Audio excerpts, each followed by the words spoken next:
Okay, good evening, YouTube. Welcome back to this next episode of FPL Family with me, Lee, and this is Sam. And Sam, if last week was a punch in the face for Mikel Arteta, this one is going to feel like a double slap, isn't it? It's Advantage City. I don't think he's on fire anymore. He's not on fire. I think they've come with the extinguisher. It was, not just a slap in the face. I tell you what, one of my favourite shots, and I know that it's gone a little bit semi-viral on Twitter since the end of the game. Did you see the camera angle of Haaland? Absolutely brilliant. At the end of the game, he just gives a little and for the podcasters, you won't be able to see this, but yeah, that's the perfect, he nailed it. It's like his little... Like a little look to the camera just down there. If you've not seen it, go and find it on Twitter.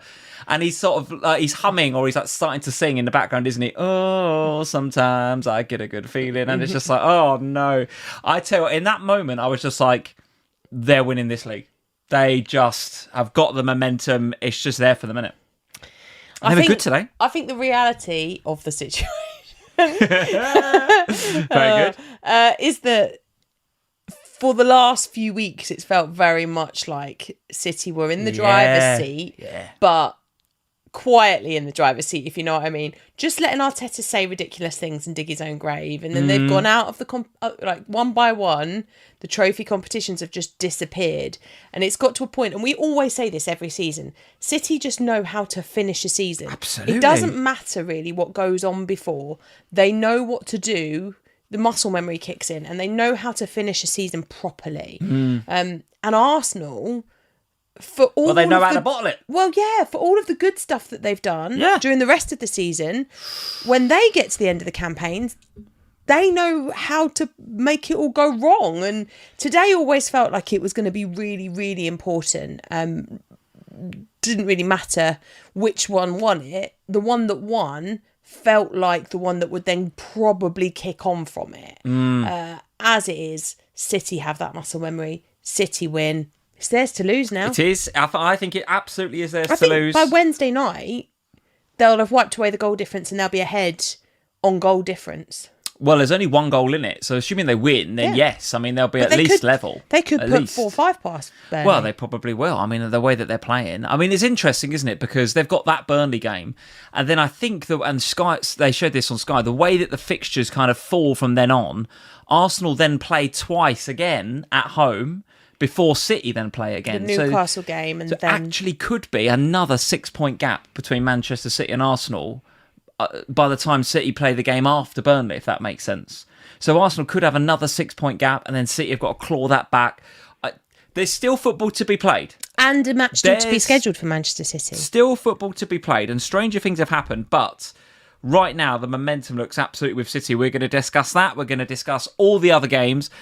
Big week in FPL, guys. Big week in FPL. Thanks for joining us. As you guys know, this is a kind of a weirdish kind of time to be doing a live stream because we're only halfway through, or let's say 2/3 of the way through, big double game week 33. We're obviously going to talk about our scores. We'll talk about how our teams are doing so far in FPL this week, but there's still 4 more games to go. Yes. Right, 4 more games to go. 1 on Wednesday, 2 Tuesday, and 1 Monday. 1 tomorrow, yeah. Monday, 2 Tuesday, and then Wednesday. No, Monday, Tuesday, 2 Wednesday. 2 Wednesday. Okay, so 4 games still to go.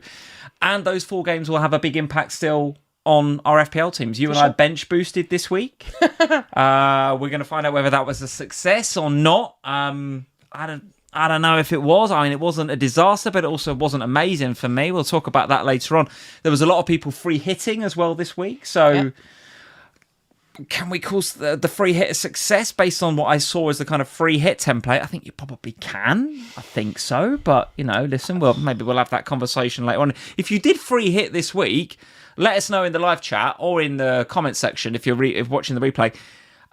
What's your scores? Are you considering your score on the free hit so far this week? It's really hard to know, isn't it? A success or not? I don't know. But listen, it's a big week in FPL because not only have we got those double game week games still to play on Monday through Wednesday, but then very quick turnaround for those of you that are playing the free hit in 34. Yeah. Which is going to be me and you. We're on the same strategy, right? Up until... So I've wildcarded and then was ready for this double, and now I'm free hitting in 34. We're both going to be doing that. So when we come to talk about our teams for Game Week 34, which we'll do towards the end of the show, they will be our free hit teams. Free hit kind of first drafts.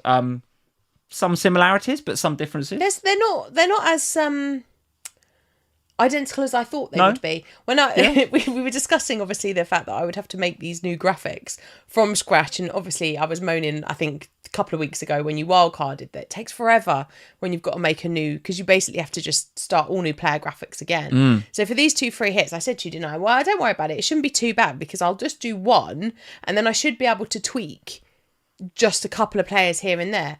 No, we're on entirely different formations, and actually the players that we've chosen, there's some similarities in there, but there's also a lot of differences. Even within the clubs that we've chosen, we've picked different players from those clubs. So it took a lot longer than I thought, and I think now I feel a little bit happier about the free hit in 34 because I thought, free hit 34 is going to be quite boring, because there's not that many teams playing. Everyone's going to have the same free hit team. But judging just by yours and mine, there's going to be enough differences that there could easily be green arrows that come from it. I think there's going to be opportunity as well. Yes, I think there's going to be opportunity to go for some differentials. Yeah, good word. I don't think anyone were really thinking about Spurs up until this week, and all of a sudden you get half-decent performance and it's suddenly Wolves, and it maybe they're in our thinking again. But I've done a couple of slides later on, one that's got all the fixtures for Game Week 34 and things I'm considering. Right, so I have a whole list of things I'm considering. Slide. It looks rubbish. It does look a bit rubbish. I'll tell you why that slide looks rubbish. It's because I did it, and I've not got the legend of the graphics doing it in your good self. I don't know why you didn't ask me to do it. Well, I just did it, didn't I? I've done it. When we get to that slide, guys, you'll know. That's the slide Lee did because it looks crap.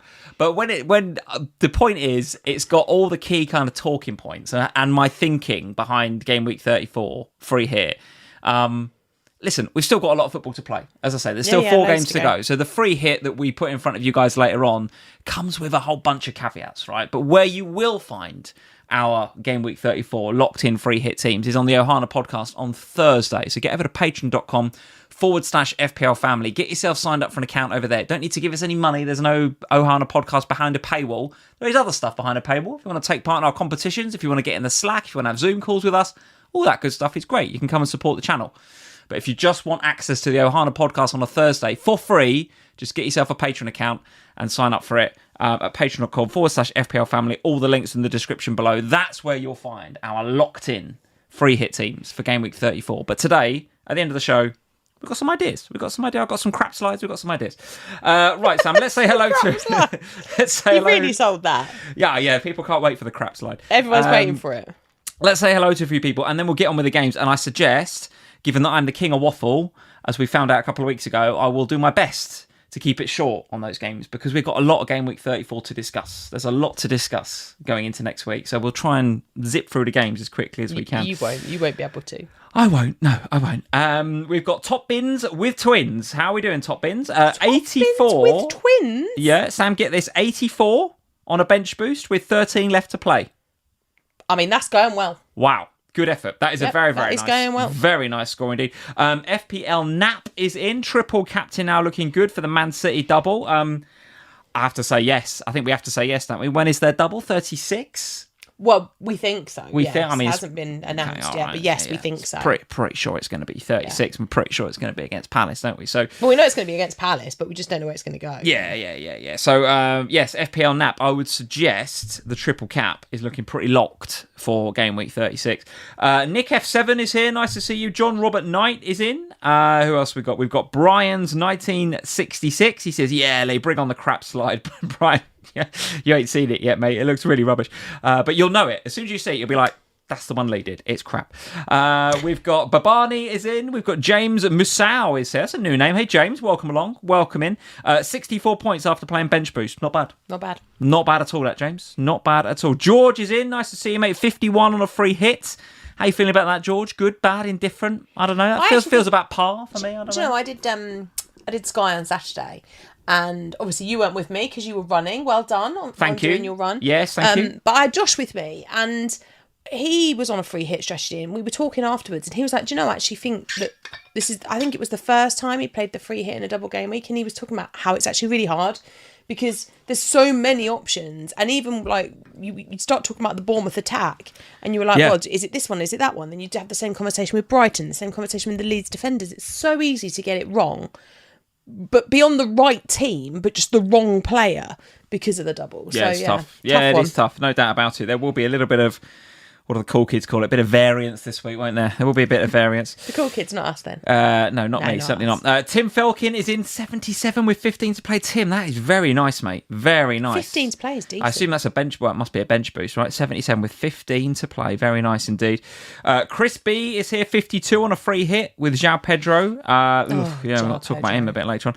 11 to play again midweek. So I'm sort of getting the vibes from the chat that the bench boosters have done better to the tune of about 10 to 15 points over the free hitters so far. But yeah, I think you'd expect that, wouldn't you? You'd expect that. Yes, and I think also we probably would expect the free hitters to have, I would imagine, and I might be wrong, that there will be a division in the bench boosters. There'll be bench boosters like yourself who have more doublers on the bench because they've just wildcarded.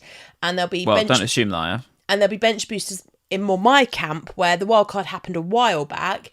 And so the bench boost was made up with just single game weekers. And so for the bench boosters, those extra players may now be done. And so we'll be looking at then just the first 11 for midweek, whereas the free hitters probably still have a full squad of doublers to come, I would imagine. Yeah, I would have thought so. Wayne Lavelle is here, a member here at the FPL Family channel. Hey, Wayne, nice to see you.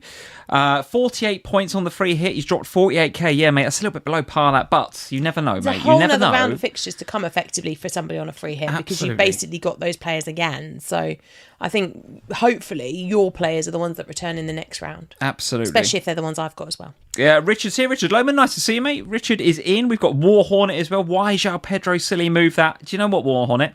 I don't know if it was. I don't know about you. I certainly didn't hear anything from the senior. There wasn't any sort of hint that João Pedro might be injured. I didn't see or hear anything. There was nothing. And there it is. I mean, I certainly would have, if I was free hitting this week, would have picked him, I think, because he's got the double game week and it's high ownership, right? It's a bit of a shield pick, isn't it? So, listen, from what we heard from Liam Rosenior after the game, or I think in the press conference in the the immediate build up to the game against Manchester United, there was talk about they hope, I think was the word he was using, a lot of hope there. There was a bit of hope that he'd be back for the Brighton game. Well, they needed him, didn't they? I tell you what, Liam Delap, I don't know what's happened to this kid, but Chelsea, well, he's been Chelsea'd. We will. I like that. Kingdom's not in, is he? Sorry, Kingdom. He's been Chelsea'd. We'll talk about, obviously, the Chelsea game a bit later on and what we made of that when we get onto the games. Greg FPL is in. We've got Mustafa here. We've got Chris B, as I mentioned before. Spencer42 is in. A whole host of you folks in this evening. So welcome along. Welcome to FPL Family. If you're new around here, hit that subscribe button. Hit the like button if you like what we're chatting about, and particularly make sure you hit that like button when the crap slide comes along. You'll know when you see it. Sam, let's get on to some Lee, can I just stop you for a second? Go on. Because you haven't mentioned the fact that we're both on a green arrow yet. Well, I do think the podcasters, obviously the YouTubers, they can see that. Okay. But we very rarely have a week where we're both sitting on a green arrow, and I know there's a lot of fixtures. There's still a lot to go. That's why I didn't want to. But I feel like jinx it on it. Well, I don't know. I feel like this deserves a moment because this doesn't happen very often. And to be fair, we're both on bench boost and both got tons of double game weekers. So that green should be green, shouldn't it? That should stay green. I mean, it would be a disaster if it didn't. I mean, I'm like 14 points above my safety score. So if it doesn't stay green, I've had an absolute stinker, haven't I, in the middle of the week? Jared Bowen hat-trick would be a bit of a stinker. That would hurt. That would hurt. Although, to be fair, a lot of the wildcarders are free hitting this week. So they might, if they bought Jared Bowen in last week, they'll have free hit him out this week. Maybe. Yeah, maybe. So for the sake of the podcasters, yes, but 2 green arrows on the screen. I'm at a current rank, all right, it's middle of a game week. There's lots of football to play, all of that sort of stuff. But I'm on 123k, which is about 15, maybe 20k up. So is it a success or not, the bench? I don't know, really. We'll talk about it later on. And you're at 1.24, so what's that? That's a couple of hundred places up. So, yeah, I mean, it's so far so good. So far so good. Which is the most important thing. Well, according to Az, it is. Which is the most important thing, as we found out on the Scout Q&A last week. And Black Box, because apparently I live in his head rent-free. So Az, I'm coming for you. He did mention it on Black Box as well. I know, he mentions it everywhere. Yeah. He texts me as well, he mentions it. He's more worried about beating you than Yells, isn't he? He said to me, the only thing he cares about this season is beating me. Which is mental, It's isn't so it? good, isn't it? I love that, man.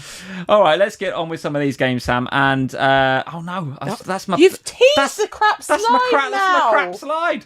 Hold on, this is what I want. God. This is what I want. Here we go. We've got to see it twice now, guys. I'm so sorry. You've had a sneak peek there of the crap slide. Sam, we very, very, very rarely do this, but I think we should start with Spurs 2, Brighton 2. And the reason I want to start with that is because all of a sudden Spurs might be, say it quietly, might be FPL relevant. For only a week, probably, but they might be FPL relevant. What do you think? If you would like to see a lady... Oh my God, the videos you sent me of the weekend are unbelievable. If you would like to see a lady borderline have a mental breakdown... It was, yeah. And cry twice. Yeah. And not... I actually got again now. And not just... You get emotional now just thinking about it. Because... Oh, please. Because genuinely... Oh my God. I couldn't even celebrate the goals because I was so emotional. If you want to watch that, head across to our Instagram because I put a reel up. And it gives you an insight into quite how emotional and my poor mother, what she had to go through dealing with me yesterday. Talk us through the roller coaster of emotions that was Spurs versus Brighton then, because I have to say, Max and I are watching it here at home and we were living it. Like, the Simons goal is something otherworldly. I mean, it was an absolute belter. And I think if that's the winning goal in this game, it changes the mood completely, doesn't it? It's just like... The whole week, the whole Spurs social media is about how great Xavi Simons is and how great that goal was. But not to be. I think it still will be about how great that goal was and how great he was. Because I think it was a really interesting performance from Spurs. I mean, obviously I have been... Have I ever missed a game? I don't even think I've missed a game this season. I think I've pretty much been at every home game this season in all competitions. And it has been challenging. It's one word for it. It's one word for it. It's been challenging. And emotional as well. Week to week. Well, no, just anger most weeks. Right. But Okay. this week, it did feel different. Like, it felt different. The warm-up felt different. The atmosphere in the stadium felt different. They gave 60,000 flags out. We all had a flag. Yeah. Every seat in the stadium, there was a flag. A big white flag. Yeah. No, we weren't waving big white flags. We were waving Spurs flags. They had the all together always banners up everywhere, and it felt different. They had a load of legends. I don't think I told you this. They had a load of legends outside the stadium taking photos with fans and just building a bit of a thing. And it was funny because we kicked off, and the guy that I sit next to, he said to me, "What is this?" And I said, "I don't know, David. I think this is attacking football." Because we were just we were playing like a team that were told this is the tactic for today, and they went out and did it. Yeah. Whereas in the past we've looked like they didn't really know what they were doing. And I do think from an FPL perspective it is coming at the right time, because next week obviously for most managers it's going to be free hit week. And it's also maybe the opportunity, I think, because Spurs players are cheap, if you haven't got a free hit for next week. They're not a terrible investment between now and the end of the season, because as we were told repetitively, we basically have, well, it was 6 yesterday, now it's 5 cup finals to play between now and the end of the season. So you have got a team that is motivated and driven, that's starting to play in a formation that really clearly understands, for the first time maybe all year, what they are being asked to do by the manager, and a manager that is out there and coaching.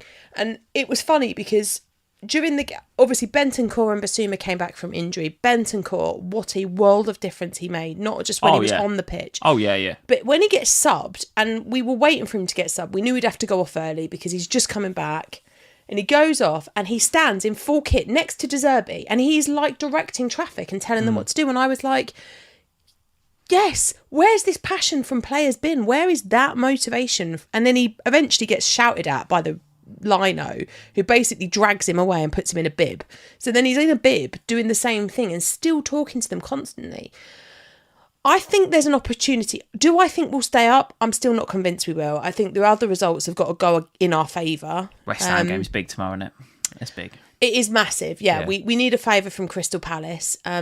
And then we need to just see how the rest of the time plays out. I mean, next week against Wolves is huge. We have to go and beat Wolves, and we have to comfortably beat Wolves and give ourselves that opportunity to feel good, because I think this whole game was so positive, and then we concede 2 goals to 2 mistakes in stoppage time, which was really difficult to stomach. Like that last minute goal, it's just a mistake. The Ruta goal. It's just a mistake by Danso. Just doesn't put his feet through it, and he trips over it, and it gets lost, and they recover it, and they score from it. It is, and but I will give I will give Brighton a bit of props there, because about 3 or 4 minutes before that, they made the decision to put Jean-Paul Van Heck up front. Yeah, they did. Yeah. And I noticed him go up there, and I just thought that he's making Danso look uncomfortable in particular. Sure. And what he did was he went, I'm going to go and be a nuisance to Danso. I'm not going to be a nuisance to Van de Ven because he'll boss me, but I'm going to be a nuisance to the weaker of the 2 centre-halves.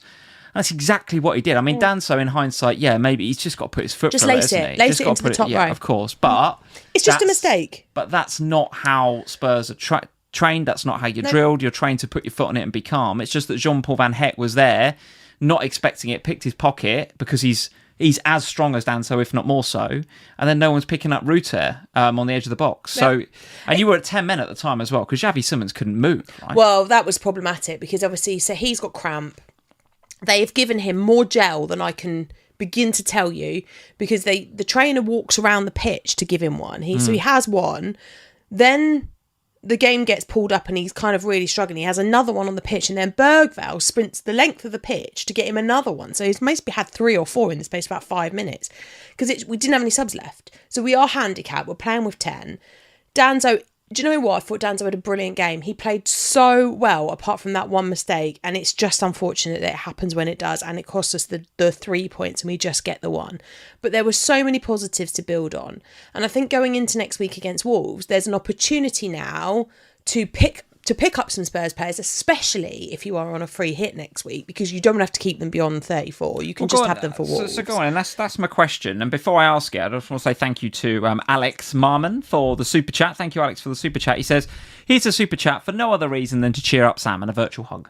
Oh, thank you, Alex. That's very kind of you. It's funny, isn't it? Because I actually don't feel so bad today as I did the whole game. I was so nervous and I couldn't sit still, and I was twitching, and I was constantly, I don't know, I was like, I didn't, like, it was really difficult yesterday. So before I ask you the FPL question then, I'm not allowed an opinion on Spurs, but I'm going to give one anyway.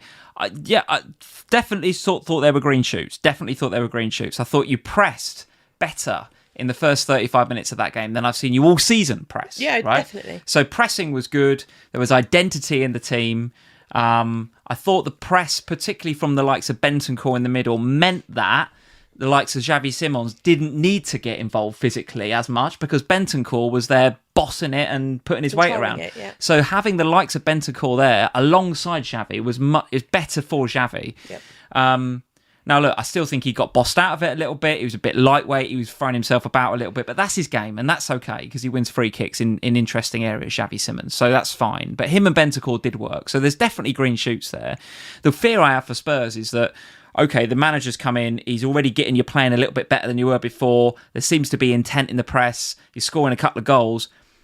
This is going to take time, and I don't know if you have time is the problem. I don't know if you have time, but he's getting a tune out of them. The problem is that already a bit. We haven't had time as soon as we gave it to Tudor, we didn't have time, because we spent 5 weeks pissing in the wind, basically. Now it is going to be what it will be. The fact that we've got, last week we should have got a draw out of that game. We should have had a draw. It was just an unlucky deflection. This week we should have had the win. Feasibly we could have had 4 points in the last 2 game weeks, and we haven't. Now I hope that that's motivation enough for them to look at this and go, because they've all commented about how because the stadium, honestly, it did feel like, for the first time all season, it did feel like we were all together. Yeah. And we even the Forest game, it didn't feel like necessarily, we did before, but then it felt like it was us and then them 11 on the pitch. It didn't, but whereas this week it did feel like we were almost like a 12th man to them. Like, we did help and we did encourage, and we were with them and they were with us. So Davis family in the chat, thank you for the question. He's saying, can Xavi play? Well, can he play 90? My question would be, can he play at all, given the cramps and the fact that he really was feeling the back of his leg, his knee a little bit at the end of that game? And would he be? I mean, if the manager comes out and says, he's fine, and it is just cramp and he can run it off, and we see him in some training videos and stuff, is he in your 2 or 3 Spurs picks then. Let's go on the premise that many listening will be on the free hit in 34. We both are. Yeah. I certainly will be looking at a couple of Spurs players. I've got a couple in mind. Talk to me about the 2 or the 3 that you would pick. Pedro Porro is the first name on my list. Yeah, me too. I think I'd probably have him. Best game if fit and available, because there was a bit of narrative about him potentially not being fit. Best game I've seen him play.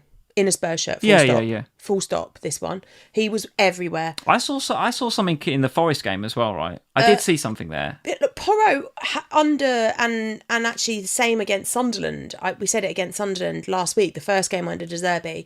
He was back on set pieces. He was very attacking. There were green shoots for him then. This one was the best performance I've watched in, I honestly think maybe ever, from Pedro Porro. He was ever, yeah, because he was the first goal is his mistake. He doesn't pick up the guy at the back, but he is trying to pick up somebody else at the time. So the guy, so Matoma just gets left, and that's a problem. However, he was attacking. He's on set pieces. The way that we are looking to move the ball under De Zerbi brings him constantly into play. And so every time he goes forward, he's not going to score a goal every week. But I do think the assist potential with him has grown exponentially under De Zerbi's style of play. So I think it's both, actually. I don't know what it looked like from the stands, but yes, the assist potential is there because of the set pieces and stuff. Yeah. But when he's coming forward, he was inverting and pressing. Yeah, he was. So he's getting into, like, the reason he gets that header is because he's inverting and going forward, and he's like in there getting like a striker's header, right? Lovely cross. I can't remember who dinked it across. Who got the assist for that goal? I can't remember. Lovely little cross, and then Porro just gets on the end of it. So, yeah, I do agree with you as well. I think you until you're used to this system, which might not be until next season, but until you're used to this De Zerbi system, there might be gaps on either side where the fullbacks are going forward. You've got to get a system where your number 6 sits and the 2 centre halves play with bigger gaps between them, but that's to come, right? But for now, in FPL, the immediate in FPL is you've got fullbacks that go forward. So and he takes corners, so let's go for it. Porro, I think, is by far and away the standout pick from Spurs. I do wonder, because actually and I like you, Doggy, but when you Doggy went off and he put Spence on, that made a massive difference down the other side, because Spence was doing what Porro was doing on one side. And I thought it's interesting because I felt like what he was trying to do with the Udogi Porro thing was have one not be quite so attacking whilst the other one was going. So Porro was doing more of the going and Udogi was doing more of the sitting and defending. Yeah. Whereas in the second, when Udogi went off and Spence came on, it became a bit more. All right. So Porro won. Yeah. Xavi is would be my second. If available. He'll be available. It's just cramp because he's not. We've got to remember, we talk about players coming back from injury and that has been a problem for us. But Xavi basically has no game time for the last few months because Tudor hated him and never played him. I mean, even before that, he was out injured for a while and then he was in and out of Frank's teams. He just doesn't have the match fitness. That's the problem. Yeah. But if I can get 78 minutes against Wolves from Xavi, the way that Wolves defend, you should get attacking returns out of Xavi in an 80-minute appearance, 70-minute appearance. And I do think that with the way that we are playing under De Zerbi, and the fact that we've now got players like Basuma and Bentancur who are doing that donkey work so that he doesn't have to do it, one is more likely to pick up the assist because he'll win the free kicks that then Pedro's putting in. Yeah. But secondly, I think he's just dangerous and he'll get to the edge of boxes and he's not afraid to have a shot. Now, in the past, that's been frustrating at times because he'll have a shot and they're wayward, but that he was better with that this time around. Okay. And then I think the third spot's really interesting because obviously with no Haaland and with no João Pedro and with no Welbeck and Calvert-Lewin and all those other players that we've been looking up top. Big Dom? You've got potential with Big Dom. I would say he was the player that impressed me the least in the Spurs team. From an FPL perspective, he worked really hard. From a Spurs perspective, he always works hard. But he didn't really have any in product. And he wasn't really in that number 9. I wonder whether we might see some Richarlison against Wolves. I don't know. But De Zerbi was really positive about Solanke. And I think in terms of work ethic and what he wants from a striker, Solanke will do all of that stuff that Richarlison won't.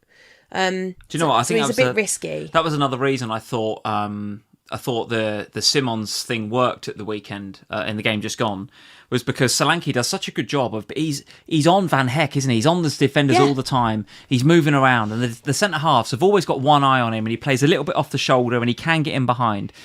and he's kind of like almost kind of physically pushing them back towards their own goal a lot of the time, and that creates space between Brighton's defensive line and their midfield line. So then there's more space for Xavi to work in, and I thought that worked really well with Solanke being there.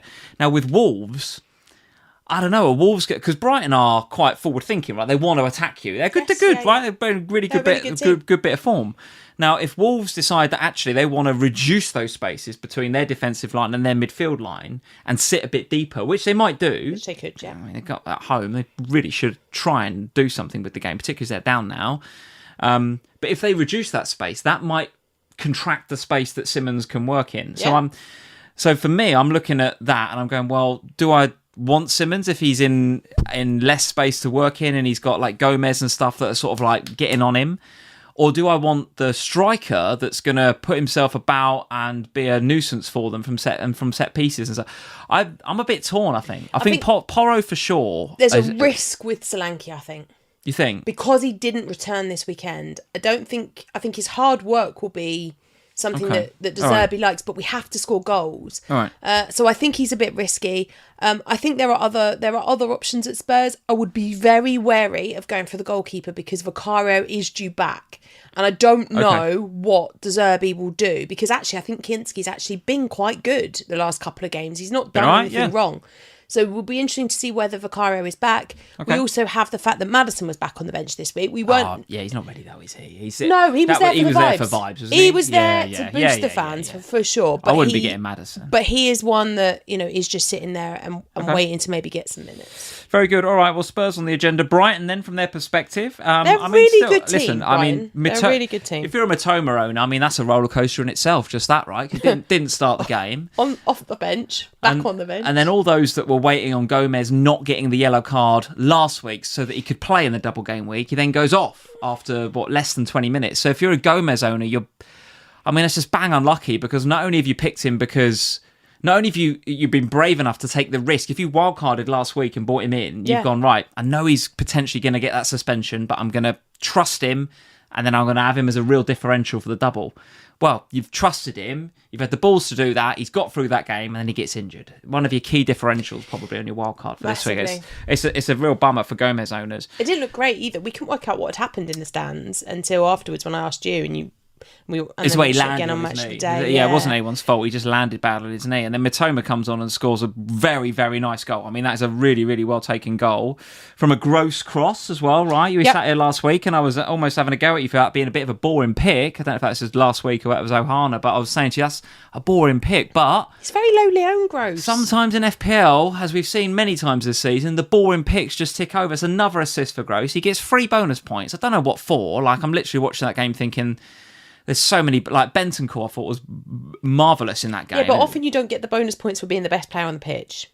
Well, no, and he also didn't play the full game, right? So Gross feels like he's the sort of FPL player that's just going to like tick those BPS over and somehow find himself in the bonus points because you're just getting assists from somewhere. Like, I mean, the assist for this goal is like, yes, it's a good cross, but it's an unbelievably good finish from Mitoma. Yeah, but he also gets, he does well for like pass completion stats and things like that, and all of that ticks in the bonus point system. So you don't have to be the best player on the pitch to get bonus points. We see that quite often. Yeah, Nikolai's saying that in the chat. Gross is like a mini Bruno, and George is saying, I'll take the Gross points. Davis family, Gross, lots of completed passes. Yeah, you're right, guys. You're right. He does all that underlying stuff that doesn't really stand out.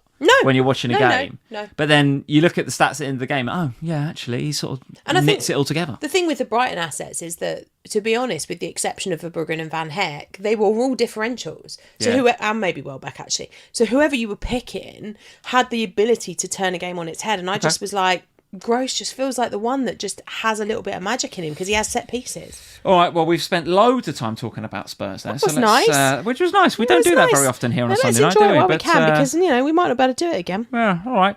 Especially next season. Having said we're going to go through the games quickly, that's 40 minutes in and we've just done one game. So let's talk about Chelsea 0, Manchester United 1. Cunha with the goal from another Bruno assist. I think he only needs 2 now to match the record of 20 Premier League assists by Henry and Help me out. Kevin De Bruyne. Kevin De Bruyne. Of course it is. How did you forget De Bruyne? Of course it is Kevin De Bruyne. All the ones to forget. The joint record of 20 assists. Bruno now only 2 behind. And listen, he's going to get it, isn't he? 5 games. He's going to get 2. He'd probably get 2 next week. And he was, again, instrumental in this game. Instrumental.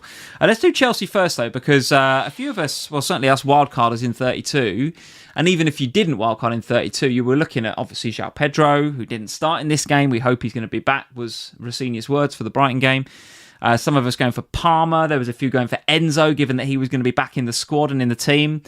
But listen, they just look off it, don't they? I mean, the one thing I will say when I was watching this game, and I think you were still coming back from the Spurs game, so you missed the opening bit of this game. You didn't watch the bit. Half an hour in, didn't I? You didn't watch the bit where Esteval was still on the pitch, no? No, he'd gone off by the time I got back. So when Esteval was on the pitch, he gave them a little bit of kind of natural width, and obviously he's got pace, and he was giving them a little bit of trouble. Like, Chelsea looked reasonably balanced with him in the team.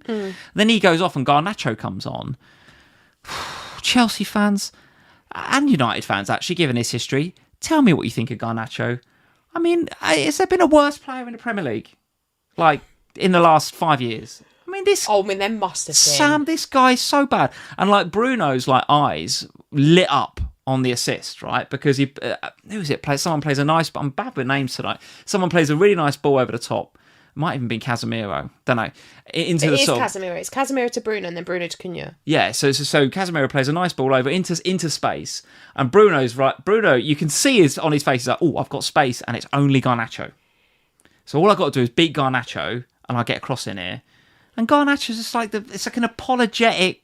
Oh, he's just so no good, is he? He's so no good.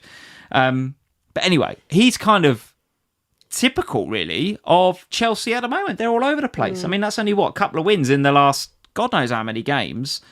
LinkedIn Liam's under a bit of pressure. The players... Why do you keep calling him LinkedIn Liam? Because his answers in press conferences are like LinkedIn updates. They're so, he's like an AI version of an FPL manager, isn't he? He's just he's just about his CV. He's not worried about Chelsea Football Club or success. He's going to need his CV, Lee, because he's going to get sacked. He is, and Chelsea fans will quite happily see him go, I think, because he's just not at it at all. Liam Delap, can't get a tune out of him. Looks like they missed João Pedro massively. Palmer, I thought, was all right, but nothing more than all right. All right? Yeah, there's just a general malaise about Chelsea, right? I didn't want any Chelsea on my... on my bench boost. I remember you saying you only went for João Pedro just as a bit of a shield, really. And because I had him anyway. And I wasn't going to sell him. I wasn't going to sell somebody with a double game week. It didn't make any sense. But I didn't want it. And I really wasn't keen. And I did not understand that Palmer height. Now, all right, they have another fixture in midweek and he might come back and haunt me for this statement. But I tell you what, I watched Brighton yesterday. They are a really good team. They are a really, really good team. Better than Chelsea. They are far better than Chelsea in the way that Chelsea are playing right now. And they have an opportunity to take the Chelsea spot away from them. And, I think... I don't get it with Chelsea. I didn't understand the Palmer love before it happened. And it was funny because I went on a bit of a rant about him again on the Q&A. And I think I'm getting a bit of a reputation of of being a bit mean about Cole Palmer. To the point where Andy from Let's Talk messaged me and was like, why do you hate Palmer so much? And I was just like, it's not that I hate him. I just don't understand the love affair with him. Do you think he's popular? Do you think us wildcarders and a few of the free hitters got him this week? Okay, it's double game week, of course, but... Do you think many got on Palmer? And by the way, I did see a few, there's a few captaincies out there. There's a few Palmer captains this week. Did we have to do that?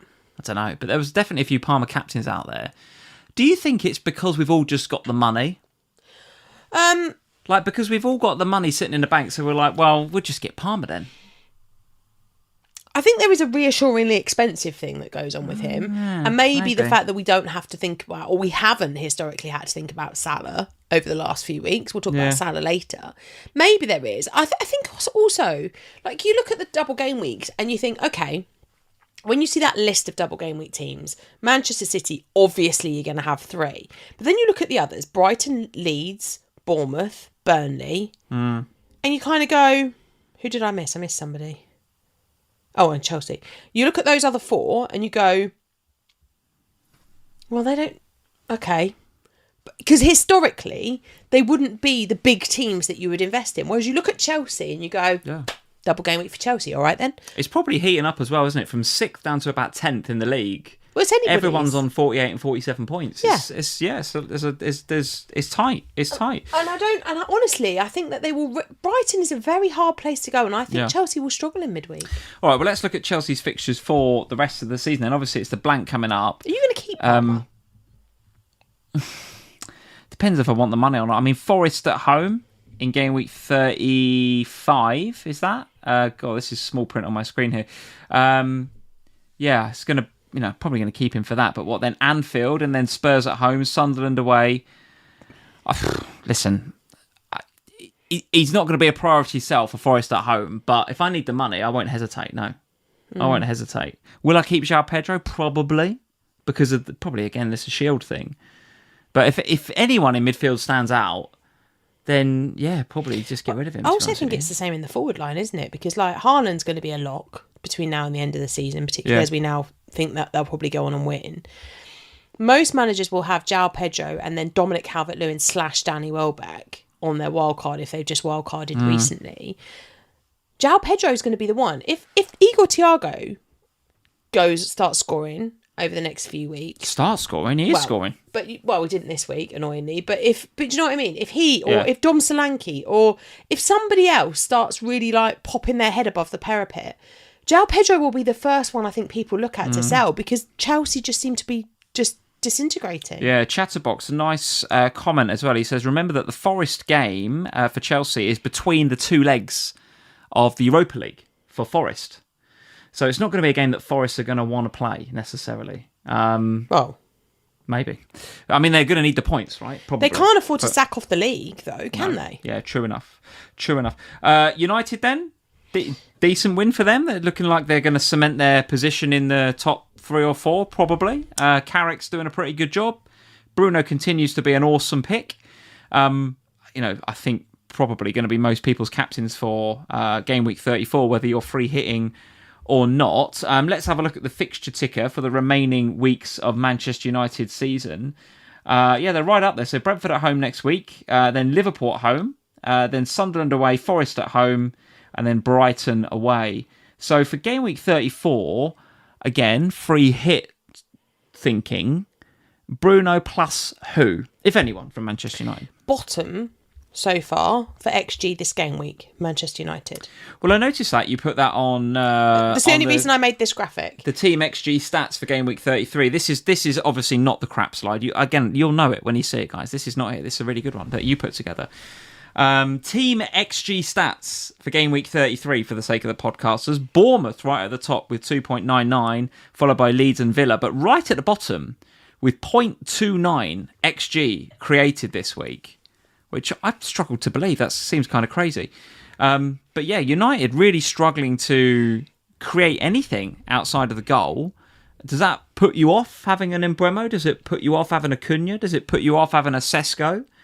And if it does, would you go the other way and have like a Dallo or somebody? I don't know. Well, look, Max bench boosted this week. His bench boost done really well because he had Kelleher, he had Dallo, and who else did he have? I can't remember now. But his Manchester United assets did him proud because he had Dallo and Bruno, and he was quite happy. Yeah. I don't know. Look, I'm fascinated by it because obviously for me, I'm looking at the fixtures for next week as a free hitter, thinking, well, I can have 3 of any of these teams that I fancy. Manchester United stand out to me because it's a decent fixture against Brentford.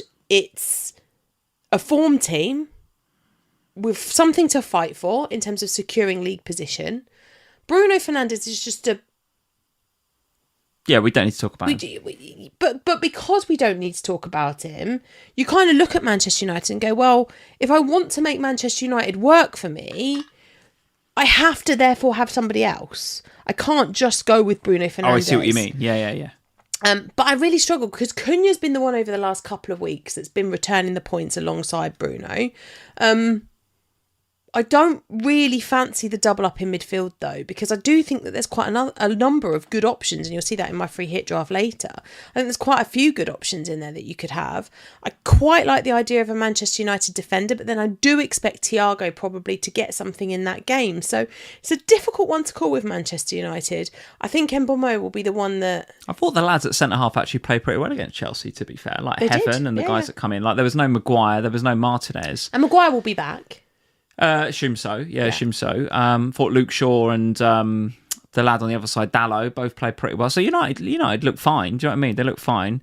I mean, I want to give a shout out to Casemiro though. I think I saw it in the chat earlier, and I think I did see something like 23 DEFCONs or something like stupid really like DEFCONs, and you're like, okay, well, he did his bit to protect the young lads at the back.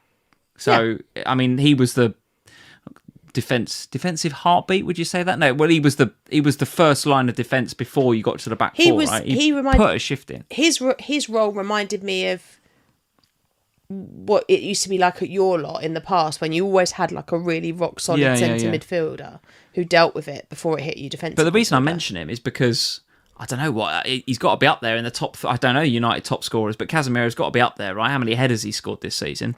Plus, he's being a bit of a DEFCON machine at the minute. Yeah, he doesn't seem to be being hauled off on 60, 70 minutes because Carrick seems to just want to run him into the ground until the end of the season because he's going to be off at the end of the season. Well, and his relationship with Bruno Fernandes is so good, isn't it? We're sitting here talking about an Mbeumo and Cunha because they're kind of inverted commas a bit sexier picks, but Casemiro's right there. Yeah, absolutely. And sometimes you had a little bit of a moan about Gross last week, and I think, well, yeah, but sometimes the slightly unsexy FPL picks are the ones that actually come good. This is the unsexiest FPL season ever, isn't it? I mean, we're all sitting here counting DEFCONs. Even I was sitting there watching a match with Max earlier, and he was talking about, that's another good DEFCON for my defender. Who's he got in that game? Was it Which maybe one? Gabriel or something? I don't know. Maybe was it Liverpool Everton? Don't know. But he was talking about counting DEFCONs, and I'm like, This is what the sort of new generation of FPL managers are going to be doing, right? They're sitting there counting DEFCONs. It is bloody boring compared to what we've had in the past, where we loved the attacking fullbacks and the assists and the XA and all the rest of it. Now we're counting frigging DEFCONs, but that is where we're at. I quite like that, because it's a whole nother route to points. Like Casemiro's route to points is really strong now because DEFCON's there, but he's also got this attacking threat, and he's got XA potential as well. Yeah. So there's plenty of opportunity, I think. It's just, it really surprised me to see them so low on this graphic, and I think we just need to be mindful of that heading into the midweek, onto next week's round, particularly as it's Brentford, who have actually been quite good defensively this season. Very good. All right, I get the feeling we're not going to get through all these games, are we? But what else do we want to discuss? Newcastle 1, Bournemouth 2 then on Saturday. Let's do that game. For some reason, I don't know why, I must have been having a very senior moment, brought Anthony Gordon in on my wildcard in Gameweek 32. I think the reason for doing it was because not only did he have Palace at home in Gameweek 32, and you thought their mind would be on other things, and I thought their mind would be on other things, and they'd just come out of Europe. I thought, well, that's a good game for him. Okay. Then I thought, well, Bournemouth at home this week, that's not too bad. Okay, it's not a double, but it's a reasonable game. Yeah. Then I thought, well, I'm free hitting in 34, and then in 35 they've got a decent game, so he's a bit of a longer term pick for me. As it happens, he's been completely naughty stepped, hasn't he? I think he's come out and style, is it? Well, I think he's come out and said something about, he's I don't know the exact quotes. You guys will tell us in the chat, but there was something about him and his future for next season. And then Eddie Howe comes out and says, I only want to work with players that definitely are committed to me for this season and next season. Bit like Cole Palmer. And I think he's been properly naughty stepped. So not even in the squad for this game.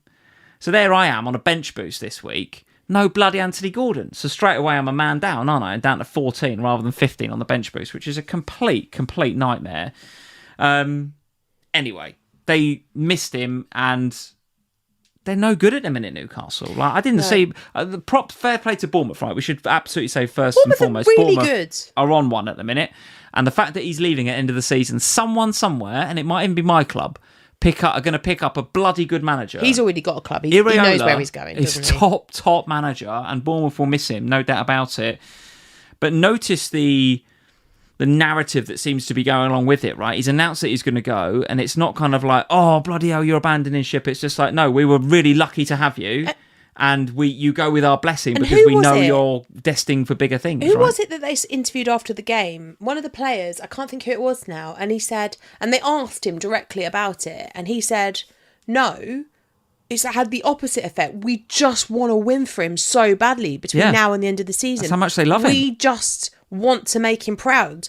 And what I love about Bournemouth as a club generally is that, like, unlike Crystal Palace, where this whole situation with Glasner was so badly managed in that earlier part of the season, this situation, they've made a decision, they've announced it when the club and he have agreed on it, and then within a few days, the new manager is like lined up and ready to go. So the players don't feel like they're in limbo. They feel supported and like they understand what's happening. Just a good club. They're they are a really good club. Yeah. I think partly because they've still, despite the fact that they're a blooming good Premier League side, they still have that like community small club ethos and mentality, like feeling about them. Do you know what I mean? Like they all feel like they're a unit and they're together. I just think they're well run. I remember listening to a podcast maybe a year or so ago, one of these kind of high performance or something podcasts, and it was somebody reasonably high up in the Black Knight Group. The Black Knight Group is they own them, MCO, the multi-club organisation that owns Bournemouth as well as a bunch of other clubs, including I'm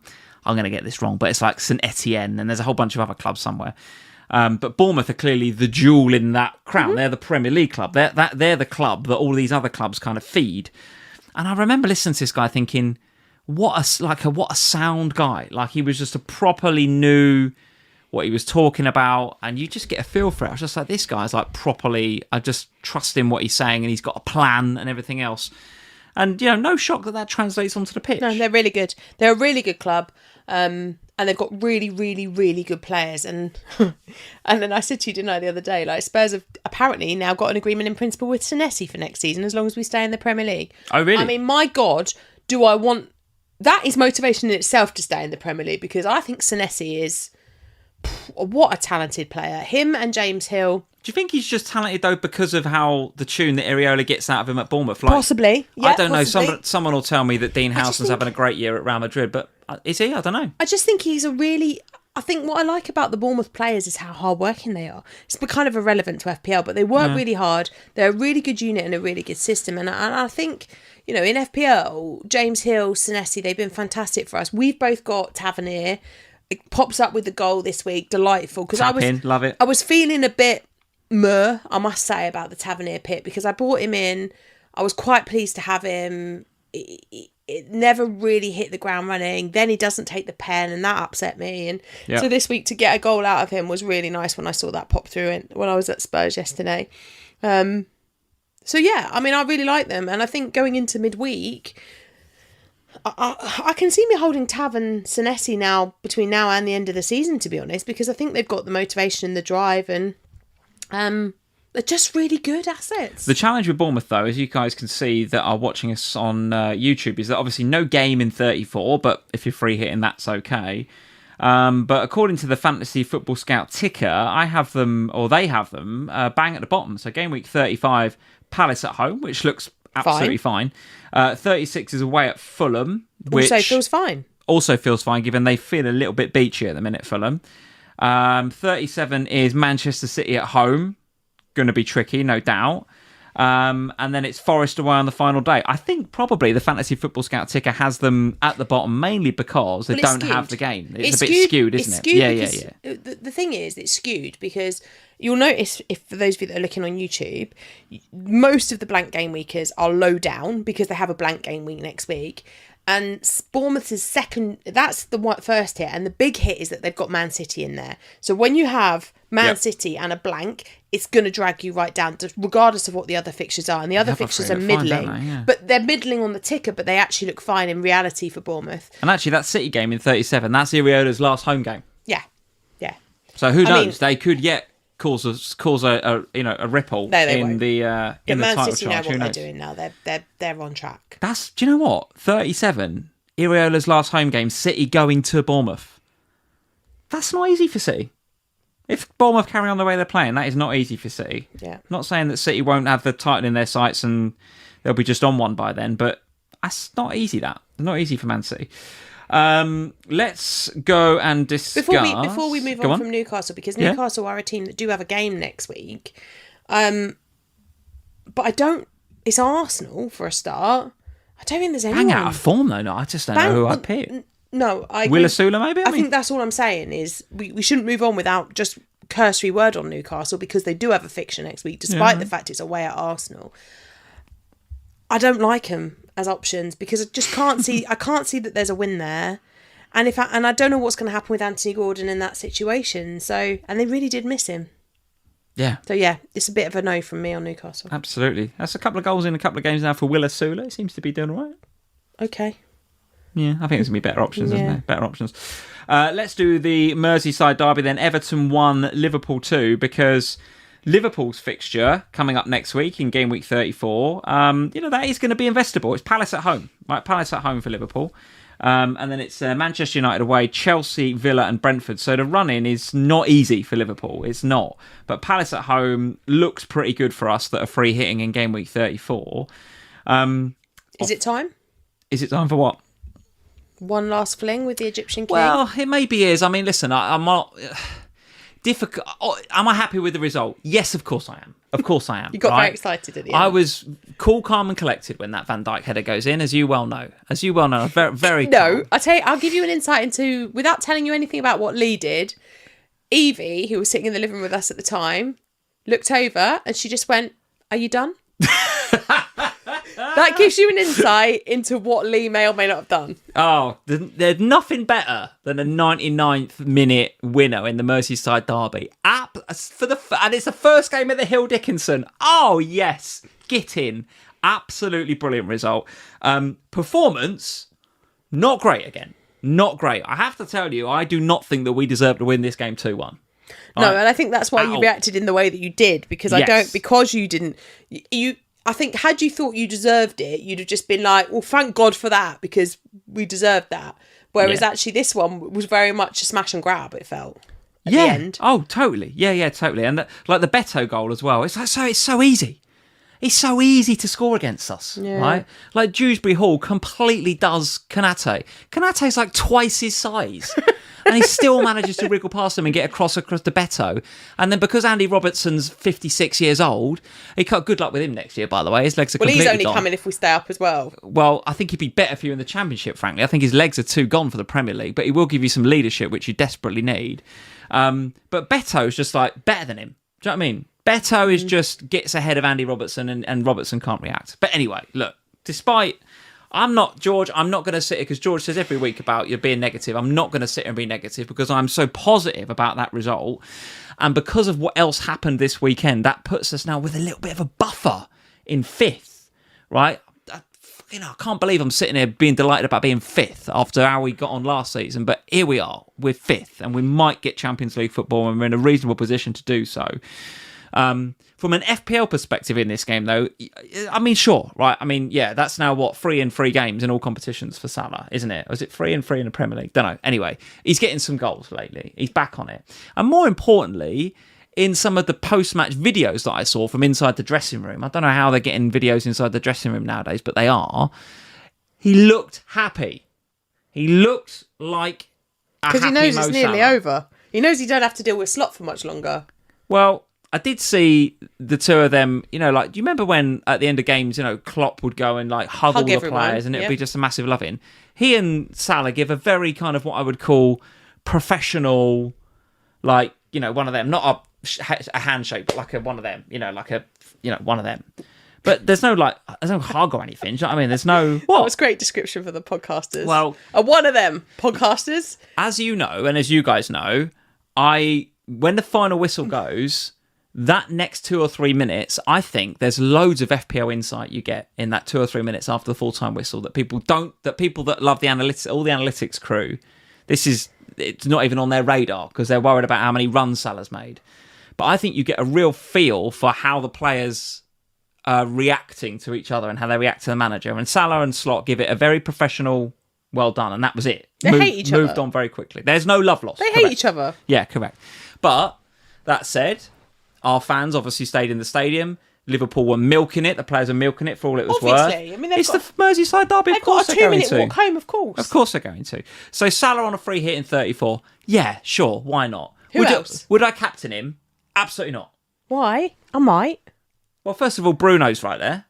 Yeah, I know, but You're going to captain Salah? I'm thinking about it. Listen, he'd probably be my vice captain, but I'm not going against Bruno.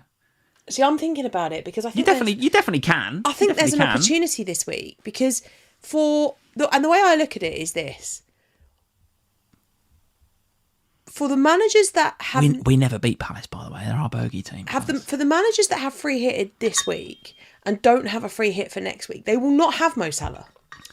They will not. True. So I look at this and go, okay, the only people that have got Mo Salah for this week, I mean, people might transfer him in, of course, but for the majority of people, it's only the free hitters, isn't it? It's only the free hitters. And I look at that and I think, is this my moment? Is this the one gets you in the top mill? Is this... No, I'm going to be there before the end of this game week. Good. Is this the moment where there is a captain right there that is a legend of the game? Yep. That is in form, that is playing for a team that aren't in form but have motivation. And... Funny word to use with us this season, but yeah, sure. And... could I just steal a march on those that don't? And also... the one thing that bothers me, though, is that we're shit.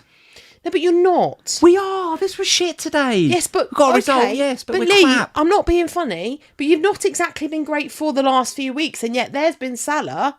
Every time he started him, popping balls in the net. Listen, I'm not against it. Obviously, I'm not against it. And will I have him? Out of respect for the man, yes, I will have him in my See, I game think 34. I might just go there with the I don't mind it. You know who won't have him and won't captain him? All the non-free hitters. As Phillips. Oh, God, he's in your head now. No, he's not in my head. I just love the idea of winding him up. Rich is in the chat straight away. This is the move that'll make you beat Az, Sam. Do you know? And can you imagine how stressed Az will be? He'd be so stressed knowing I'm going a differential captain on Salah. But I look at Liverpool and... Who do you have then? Salah, Verge? Salah and Verge pick themselves. Yep. The question for me is the third one. Because I have developed a bit of a little love affair with Dom Szoboszlai. I think he's just great. And I sold him this week and I didn't really want to, but I had to really because I had to get Pascal Gross and that's worked out. But I didn't really enjoy selling him. And then at the end, and he didn't really do a lot in today's game. But then right at the end, he sticks that ball into Virgil. And I said to you, didn't I? 3 weeks ago, I'd have been loving that. Yeah. That's the dream because I had both of them and that's perfect. I didn't have either of them today, which was a bit frustrating, but it made you happy, dear, so I was happy. Yeah. There will be people that watch that game today and go, oh, Gakpo. Please don't choose Gakpo. Please don't choose Gakpo. Like, every team in the world has worked him out that he'll come inside and shoot, come inside and shoot, come inside and shoot. For some reason, Everton just let him do it today. They just let him do it. And the assist for the Salah goal is, like, insanely good. It's really, really good. But they still let him do it. Yeah. And I don't know why they did that, Everton. But every other team this season doesn't let him do it. And when he's not allowed to do it, he doesn't do the things that we want. Whereas Szoboszlai is on corners, he'll take free kicks, and he's our best player this season. So just get him. Right now, at the moment, I've got Virgil and Salah, and then my backup goalkeeper is your backup goalkeeper. Oh, Freddie's going to get the start now, isn't he? Oh, Woodman. Well, Freddie's my backup goalkeeper at the minute. Yeah. Because he's nice and cheap. 3.9? Yeah, he's nice and cheap. He's a great enabler. And I was like, oh, you can come sit on my bench. I had to go and find a picture of him to make my graphic in a minute. You'll see him in a minute. But that locks you out of the free, though, doesn't it? It locks you out of Szoboszlai. But at the moment, I'm just feeling my way because I've got to work out what I'm doing over the course of the next couple of days. George Lee, Captain Gakpo, mate. I want to watch West Ham and Palace tomorrow. Yeah, because I think that will have a big impact on what I decide to do in terms of Liverpool and whether I treble up on Liverpool or just go for the double up. Yeah. And if I'm just going for the double up, then I will have Woodman because it makes sense just because he's cheap. So I will end up with 3, but I won't have 3 playing, if that makes sense. Attaboy's saying I might go Rio. Don't do that, mate. And the reason you shouldn't do that... Slot just doesn't seem to like him enough. Well, the other thing is that Robertson played more or less 90 minutes today, which means that Kirkes will play against Crystal Palace. I know there's a week to... we haven't got a midweek game, but he'll still play Kirkes against Palace. He never plays Rio ahead of Kirkes, right? Never. And it happened for about a few minutes in this game. But... Rio hasn't learnt yet to track back or do any of the defensive work. So you need Robbo there, right? You don't need Robbo doesn't do the bombing on anymore. He'll actually defend, whereas Kirkes does the bombing on. And if you've got Rio that doesn't defend and Kirkes not defending, you're completely exposed on that side. So I'm not expecting Robbo to start against Palace, and therefore I'm not expecting Rio to start. No. He'll put Gakpo there, and he'll probably start with Isak again. Yeah, probably, because it's another week. Right, Isak got 70 minutes today, at about 8 touches.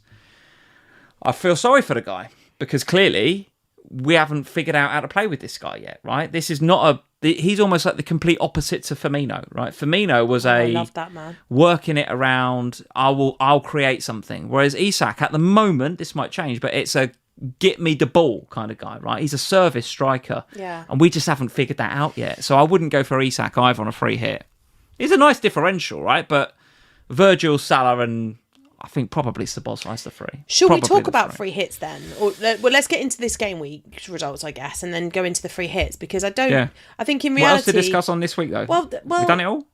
The thing is that a lot of the stuff that we're going to discuss... Yeah, but we'd be here all nightly. Yeah, we've done too much already. Right, it's Gibbs White hat-trick, we didn't really even talk about Man City and Arsenal. Did we? We did at the top of the show, didn't we? We just spoke about how we thought the Man City were going to win the league now, and then we just... Well, we can do that game if you want. We'll do that. Gabriel's... Well, maybe... Should Gabriel have been sent off? Yeah. 100%. I mean, to be honest, I'm glad he wasn't, because he was on my bench boost. Banaf having naught on the bench boost, let alone... You got naught and naught, I've just realised. Yeah, my bench... Well, we'll get to that. We'll get to how crap the bench boost has been. But, I mean, to be honest, we're lucky we didn't have minus points for Gabriel, because I think he should have been sent off. Yes. I mean, that is a red card. I also enjoy... but what I will say about is I didn't want him sent off, because I was so enjoying the tussle with him and Haaland. Like great. The row that was going on between them. The shirt... Like, when Haaland's Under Armour is ripped and he's got to have a new... I thought, this is Premier League football at its best, this war. And the ref tried to let it breathe as well, didn't he? He actually reffed it quite well, I thought. I'm going to say... No, wait, hang on. Stop. You're not going to say something nice about a ref, are you? Someone timestamped this. Holy shit. I thought he had a good game, the ref. And I thought he let that breathe, that battle. And I thought he reffed it well. Should he have sent Gabriel... if Lee's feeling all right. Should he have sent Gabriel off? Yes, he's got that wrong. Yeah, but also, he gives a yellow card, so VAR can intervene. Well, yeah, okay. Yeah, well, whatever. And they didn't. So, which was Gabriel should have been sent off. Oh my God, how good is Ryan Cherky? How many... I've got to just sit here every Sunday and just talk about how great he is. I'm going to do it every week he plays. I think he's a properly good player. Yeah. The feet, it's just unbelievable. Left and right. Yeah, do you know what's really annoying? City fans, you have got a player. Holy shit. Do you know what's really annoying, though? Yeah. It's been French. The French team are so good. They're so good. It's ridiculous. How are they... They're going to win the World Cup. I don't even know if he gets in the French national team, does he? But that's how good they are. Yeah. Maybe with Hugo not there now, maybe he does. But it's just like... They're so good, they're going to win the World Cup. You got Mbappe and Elise and all that. They're excellent. They are blimmin' excellent. And I thought Cherky was really good. Haaland, so I was raging at him when he puts that ball. He puts a hospital ball across to Semenyo, and I'm like, man, alive! What is that? Because if you put that on properly, Semenyo scores. We get an assist and a goal from those two. And because Semenyo slips, and you're just like, oh, Antoine, it's not his fault. It's the pass from Haaland. Really frustrating. But we've got Burnley up next, so I wasn't necessarily expecting a lot of FPL points for Haaland and Gahey and Semenyo today, because I did think that this game might be a bit of a tighter, cagier affair. But then going into the midweek round against Burnley, that's where I'm expecting Semenyo and Haaland and Cherky and O'Reilly and Gahey to give us some decent returns. Yeah, and as George is saying, O'Reilly was sensational as well. Yeah, as much as we're waxing lyrical about Cherky and the French team, listen, the English team have got some decent players themselves. And start him. This kid, O'Reilly, looks pretty special. He does look pretty special. He does indeed. Thank you, Alex, for the super chat. A quick super chat from Alex. He says, Martinez saw red for touching a ponytail, whereas Gabriel headbutts Haaland and only a yellow. How is holding a ponytail worse than a headbutt? Alex? We don't know. As you know here on FPL, maybe you're new to the channel, Alex, and if you are, thank you for the super chat and hit the subscribe button and all the rest of it. But as you know, I regularly will question the decision-making and the integrity of some of the refereeing in this league. I think it's utter guff, to be honest with you. So how can Martinez get a red for a little pull, but Gabriel not for headbutting Haaland?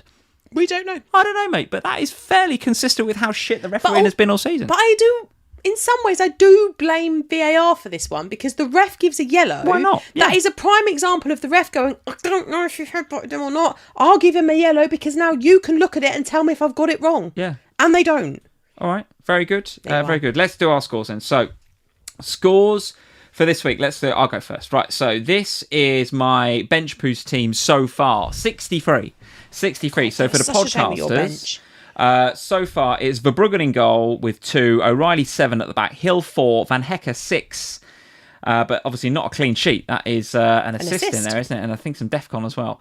In midfield, Bruno 6, Palmer 2, Tav 7, Semenyo 2, Haaland captain 12, João Pedro 0, Welbeck 2. And on my bench, it really is the Leeds defence holding that up. It's Darlow 6, Strauch 7, Gordon 0, Gabriel 0. So is the bench boost a success for me or not this week? You have to say, based on the Gordon and Gabriel zeros, no, it looks pretty crap. But Darlow and Strauch are pretty much holding it up for me. Let's see what happens when they go away to Bournemouth. I don't think they're going to keep a clean sheet away to Bournemouth. I just don't see it. Bournemouth are the better side, in my opinion. So Darlow's 6 will probably become a 7 or an 8, and Strauch's 7 might become an 8 or a 9. So what can I realistically expect on the bench boost? I don't know, what's that going to be? A couple of 8, 16, 17 points, maybe? 18 if I'm lucky and Strauch gets DEFCON. Is 18 enough for a bench boost? Yeah, I think it's fine. Maybe.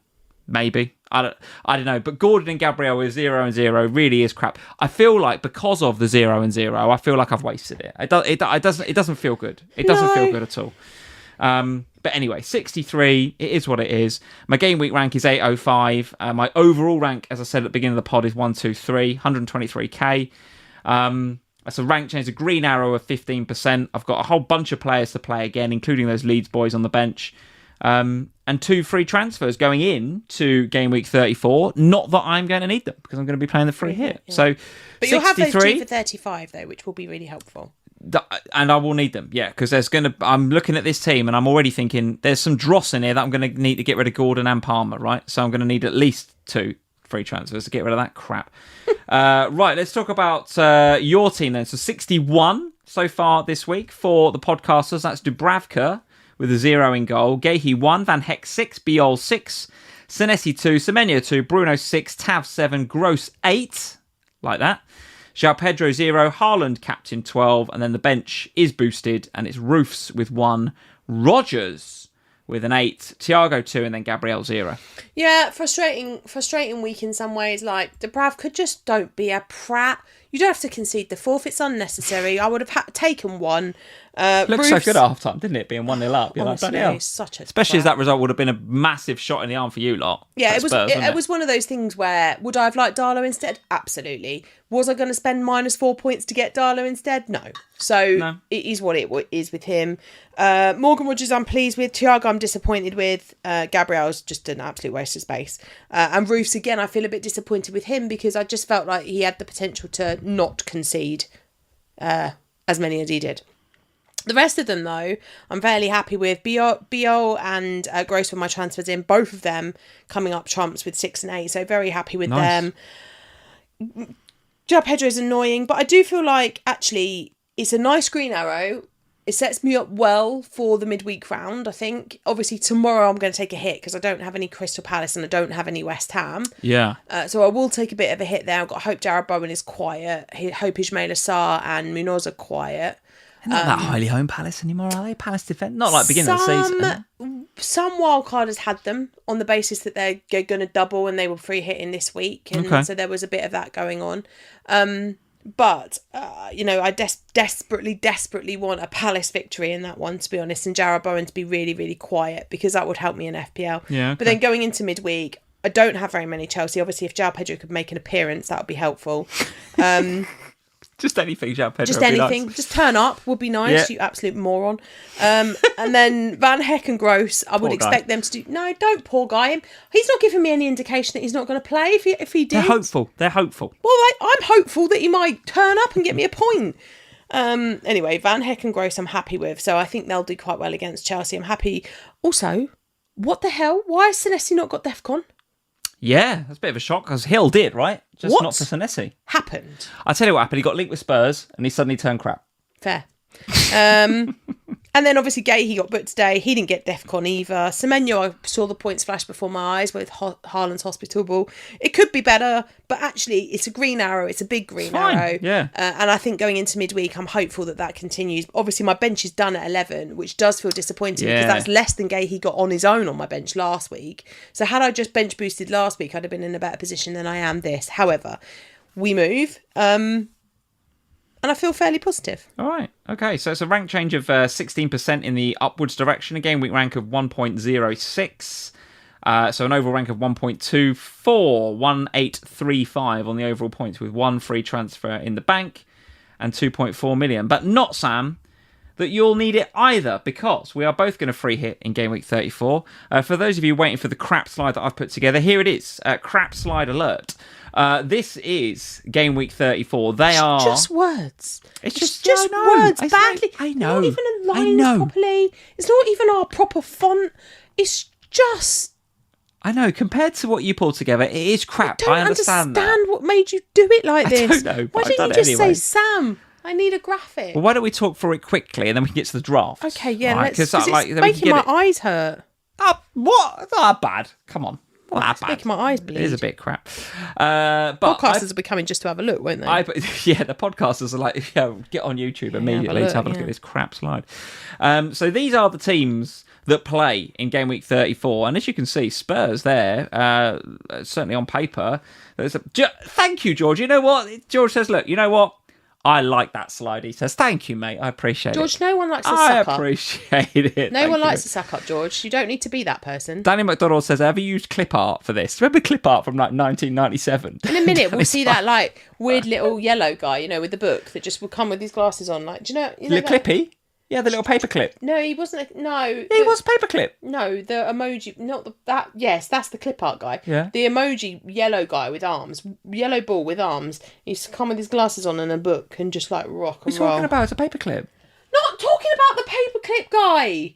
What are you talking about then? When we get off here, I'll find him and I'll show it to you. You've gone mad. It's a little paperclip. I'm not talking about the paperclip. Like, there's loads of there's people in their like 20s listening to this going, what the hell are you two talking about? Right? I'm going to find it now. For those of you that remember the paperclip on the Microsoft thing, you'll know, but you're talking nonsense. Game week 34 free hit. Spurs top of the shop with the Wolves game. Sunderland versus Forest looks pretty good, as does Everton versus West Ham.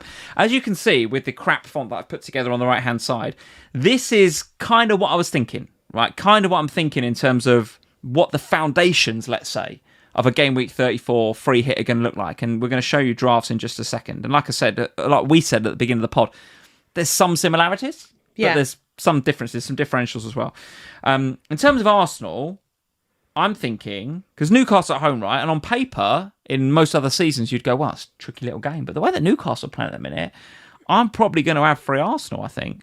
Now, Gabriel is a lock, but I probably want two other Arsenal. And I'm thinking about Raya. I'm thinking about who do I have from an attacking perspective, because it's a little bit, not a lot of XG going on, is there, from open play? No. Although I did think Havertz played quite well today.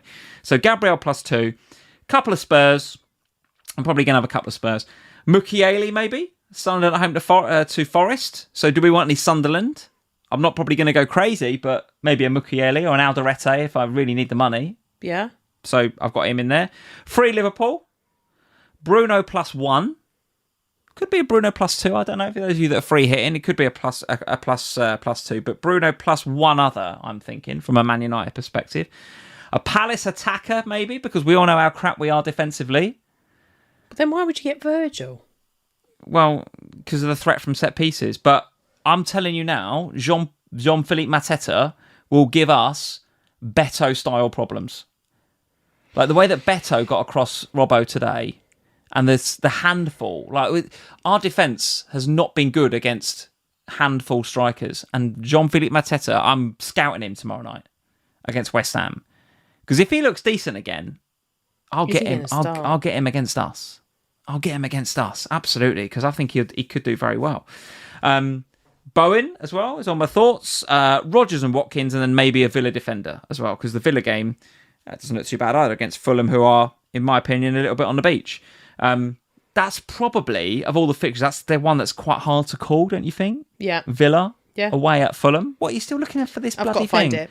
Okay. Do you know, it's so off-putting when I'm talking to you and you've got your head in your phone. I'm listening to you. No, you're not. You're on your phone. I'm listening to you. You're talking about Fulham and Aston Villa, and I don't agree. What are you doing on your phone? You're still looking at this clip art thing? Yeah, here he is. I found him, look. Brilliant. What do you think of the free hit 34 that I've been talking about for the last 20 minutes? Because you said that I was mad, and I thought, I'm not mad. Right, show everybody the bloody picture so we can get on with Gameweek 34. What even is it? There you go. Can you see? Great. There you are. It's not the clip art man. It's the little yellow ball man. Right. He's great. Great content for podcasters, that. Are we done? Excellent. Gameweek 34 free hit. What did you make of all the things that I've discussed? Well, for a start, I don't like your slide. For a second thing, I don't agree with you on Villa and Fulham. I think the way that Fulham are playing, I think that's easy you go for Villa. I agree with you. Easy you go for Villa. Yeah. I agree with you on watching Crystal Palace tomorrow. See, I was listening to everything you said. Crystal Palace, I agree with you watching them tomorrow night. I do worry about, I think if you're going for a Palace attacker, I'd be less inclined to go for a Liverpool defender, depending upon how we see them. And yes, I do appreciate that from set pieces you have the threat from Virgil, but I just think if you're going to go with a Palace attacker, then you probably play a different defensive unit. Just because I don't like players playing against each other. Of course, in a blank game week like this one, you're going to kind of have to for some teams, but we know that Liverpool will sleepwalk. It could very easily, and was looking like Virgil wasn't getting a lot until right at the death of this game, and then he pops up with a goal, which of course can happen. I agree with you on a Sunderland defender. I think that that's an interesting option. Even if all you do with the Sunderland defenders is leave them on the bench, because they're cheap, it does mean that you can build a squad that does have Salah, and if you wanted it, you could easily build a draft that has Salah and Isak and Bruno, and has, Virgil as well. Like, you can create a team that does have the ability to have all of these expensive assets, because you have the likes of Mukiele and Alderete that you can. What do you think of that game, though? Forest Sunderland, I've just gone, all right, I'll have Mukiele, but as Chatterbox is saying in the chat, right, what about Morgan Gibbs-White, Nico Williams as well, potentially? I mean, Sunderland are looking sort of okay, but the season's kind of petering out a little bit. Yeah. So, Forest still with all to play for, aren't they?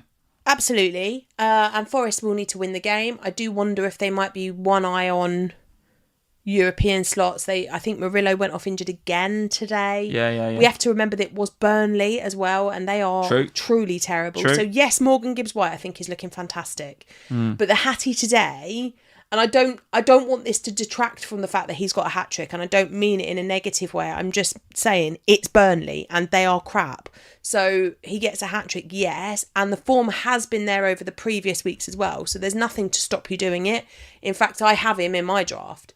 But I just Sunderland's defence, and not, despite the fact that they conceded a lot today as well, normally they are not as bad as Burnley's defence. Yeah. All right. Well, that's the crap slide. That's my sort of thoughts in terms of a foundation for Game Week 34.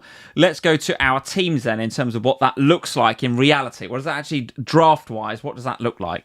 Well, for the sake of the podcasters, I will read it out. So I've gone double Arsenal defence with Raya and Gabriel. There's Virgil. There's Alderete, who would be Mukiele, but in this draft, I need that money. I can't afford the extra point 3, 4, 5, whatever it is. So I've gone for Alderete. What have you spent the money on then?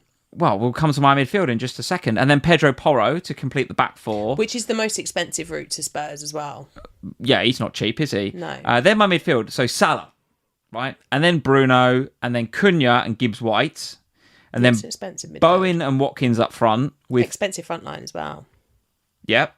Kinski, Wilson, Juve and Mane on the bench. So as you can see, right, I've got to have an Alderete at the back. I've got to go for Juve and Mane and have a bit of bench fodder there, because Watkins is expensive. Bruno and Salah are expensive. Porro's and Virgil are expensive at the back, as is Gabriel. I've got the most expensive keeper in the game. So that is a little bit. It feels a little bit lopsided, but that's currently where I'm at. I'm also not sure that I would bench Harry Wilson for Alderete.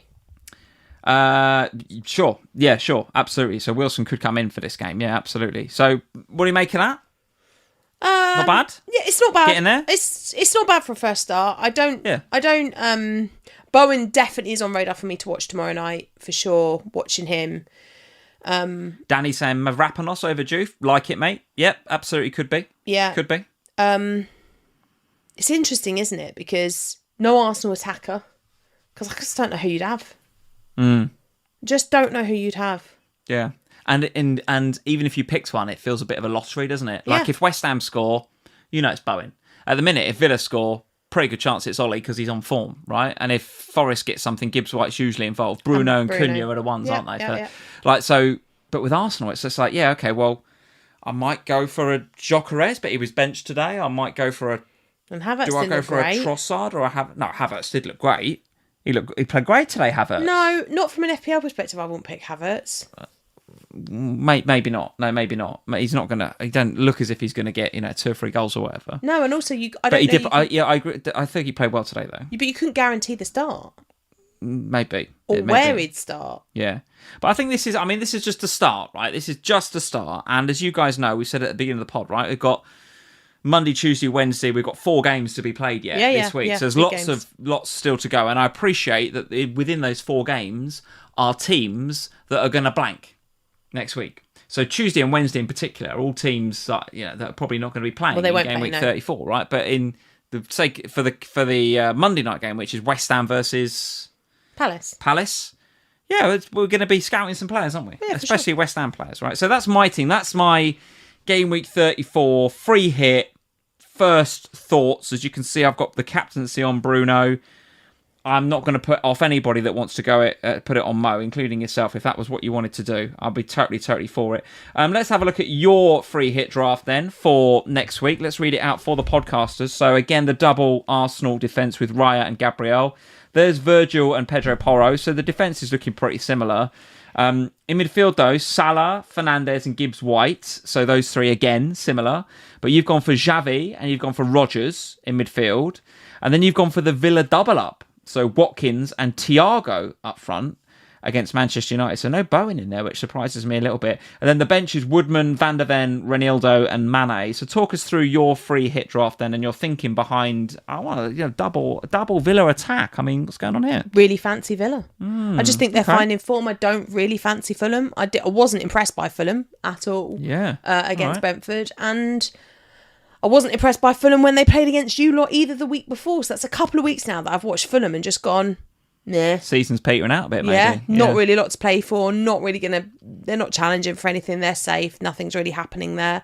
On the flip, you got Villa, who want to secure their position for the Champions League via the league, because there is no guarantee that they would win the Europa League, although I back them to win the Europa League.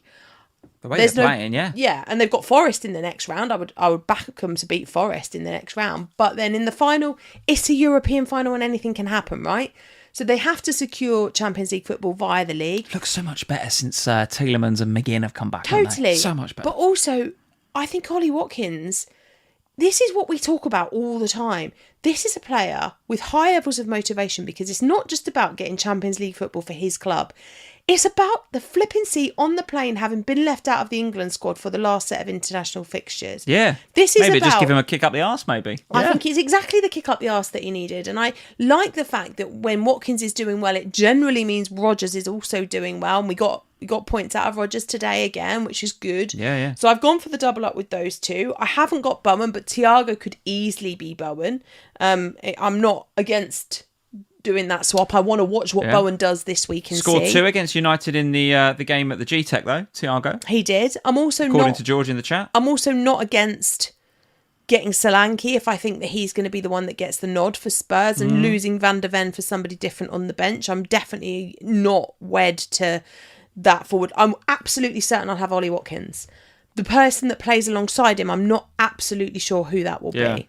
So that's why we're watching Bowen and Mateta Why tomorrow we're night, watching isn't it? Bowen and Mateta, because to be honestly, if Mateta plays well, I'll be tempted to go with him up top as a bit of a differential pick this week, because you do have a habit of going to sleep. Well, even Danny's saying in the chat, he's saying even with as a free transfer, so never mind the free hit, Watkins has got 3 great fixtures coming up. Yep. Let's have a look at their fixtures then, just because we can.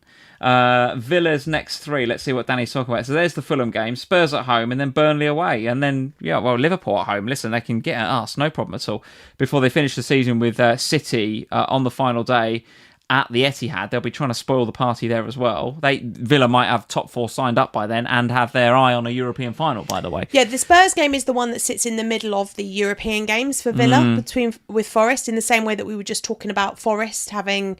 Is it Chelsea, I think, isn't it? In the middle of their... Yes. Those are the games that are in the middle of the difficulties. Now, do we see rotation? Maybe, possibly. But look, Ollie Watkins is in fantastic form. And I think on free hit, he feels... I mean, he was... After Salah, he was the first name I put there. Really? Yeah. Okay. Yeah, I mean, I like it. It's getting a lot of love in the chat, by the way. People loving the free hit. So, yeah, I think there's lots of... Obviously, like I keep saying, there's football to be played this week. Lots more thinking to be done about the free hit, but I think these first drafts we put together more or less this afternoon, didn't we? In like an hour or so, didn't we? In terms of what we're thinking, but I think we're sort of thinking along the right lines, but still plenty of got some thinking time to do, plenty right? of chopping and changing to be done. Have you hit the button yet? Have you actually hit the? Yeah. Okay, so it is properly live from your perspective. Yeah, you've got the free hit live and active. It's in play. It's in. It's on. It's on. It's in. And at the moment, while we've been talking and I was looking at it, I've moved the captaincy onto Salah. Have you? Yeah, I don't mind it. I don't mind it at all. I feel like this is the week where I can just maybe this is my week. Definitely the consensus is going to be Bruno. I mean, definitely. The masses are going to go there. So I don't mind it. Especially for those not free hitting, Bruno is the obvious captain this week. Yeah. I think he's the obvious captain, full stop, capital letter, move on. But there's the Egyptian king right there in good form. He did play today a little bit like he knew it was his last Merseyside derby, and he'll know with the Palace game that's his second to last, how many of my own games we've got, but let's say it's his third to last home game. He knows he's got fewer and fewer games at Anfield to go, and he'll want to make the most of it. Yeah, no, I don't mind it. I'm not going to put you off that at all. So there we go, guys. We've got a couple of green arrows in the FPL family household, which is great. We've got loads of football still to go in Gameweek 33, and then we've got the free hit in 34 before we're back here seeing you guys again this time next week. So loads, and I mean, this is, as we've said for a few weeks here on FPL Family, this is the part of the season that sorts the wheat from the chaff, isn't it? This is where all the forward planning pays off. The wildcards, the bench boost, the free hit. I don't know, lots and lots of FPL action still to go over the next few weeks. So I assume that means we've got plenty of content going on this week, have we? What's going on this week? Yeah, so it's lots of my content though. So for those of you that like Lee more, sorry about that. There's not many of them. I've got off the bench on Tuesday this week with Praz. Nice to be off the bench and actually have a positive Spurs performance to talk about. So that'll be nice. I'm looking forward to seeing Praz. He'll obviously be happy because Manchester United won as well. So hopefully that'll be a good result for us. We're recording on Tuesday morning, so just after the original 10 fixtures. And then Jules, Kelly and I are recording very late on Wednesday night, which will be in your ears on Thursday lunchtime-ish, where we'll review the final 3 games of the double game week, and then we'll be previewing game week 34 and talking about free hits and what you do with how you manage your team and all that jazz. And then on Thursday night, we'll obviously be back with our regular Ohana podcast, where we will run through they're probably going to be fairly locked in free hit drafts. But by Thursday night? Because it's Friday deadline. So I think we'll probably be there or thereabouts on that Ohana podcast. The Ohana podcast on Thursday, I think we're going to be pretty locked in. So you will want to listen to that, guys. So patreon.com/FPL Family is where you can go find the Ohana podcast. Like we said at the beginning of the show, right? No need to send us any money. It's not behind any paywalls. Just go and get a Patreon account. Follow us on Patreon, and then you can get access to the podcast on Thursday. I think we'll be quite locked in by then. Yeah, I think we will. And I've just remembered I'm also doing the Sky Sports News Fantasy podcast on Tuesday as well. So you'll be able to catch me everywhere. God, blimey, you're going to have a busy week, aren't you? Yeah. Lots to talk about the free hit. Some Patreon calls as well, I think, going on this week. God, blimey, busy as usual, girl. busy as ever. Thank you guys for joining us here on FPL Family. Good luck for the remaining 4 fixtures in Gameweek 33. For those of you that have still got players in those teams, which I'm guessing is pretty much everybody. Come on, Palace. Let's hope we get anything from João Pedro. Anything. Just turn up, João would be good. Just a 1-pointer. We'll take it. Like, subscribe, all that good stuff, and we'll see you this time next week when we'll be discussing how the free hit in Game Week 34 has gone so far. Cheers, guys. See you soon. Bye, guys.